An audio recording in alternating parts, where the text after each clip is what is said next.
Dr. McCullough has been loudly warning of the cardiac dangers associated with these deadly shots pushed by the murderous elite, and he joins us now. Dr. McCullough, thank you so much for coming.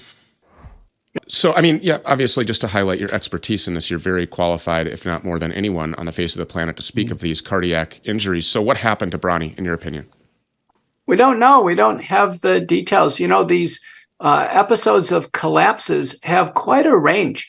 There's a montage of TV reporters like you, Stu, who pass out right on set, where they pass out right in front of the audiences. And then, of course, there's serious cardiac arrests. Bronny James is not the first USC basketball player to go down. Vince Iwuchukwu collapsed, actually had a real cardiac arrest last year in 2022, was defibrillated there, and then ultimately received an ICD, and he's returned to play. There's newer forms of ICDs, by the way, that don't enter the vascular system. They're what's called subcutaneous ICDs that are kind of safer for sports players to have. So he returned.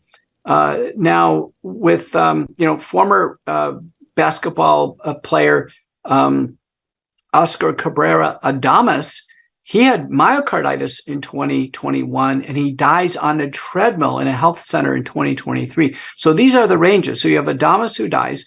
You have Iwuchukwu who gets an ICD. Now you have Bronny James. Now, Bronny James is said to have had a cardiac arrest, but he goes to the hospital and he's out of the ICU in less than a day. So I wonder if he was just a simple passing out spell like Potts, where he really didn't have an electrical cardiac arrest, or whether or not it's a full-blown arrest with CPR, defibrillation. Usually, if that's the case, patients, just like Damar Hamlin, are intubated. They're on the ventilator for a period of time. They're in the ICU. The fact that he's in and out of the ICU so quickly makes me think it has a more benign prognosis. Having said all that, we're still very concerned that these are manifestations of COVID-19 vaccine cardiovascular syndrome.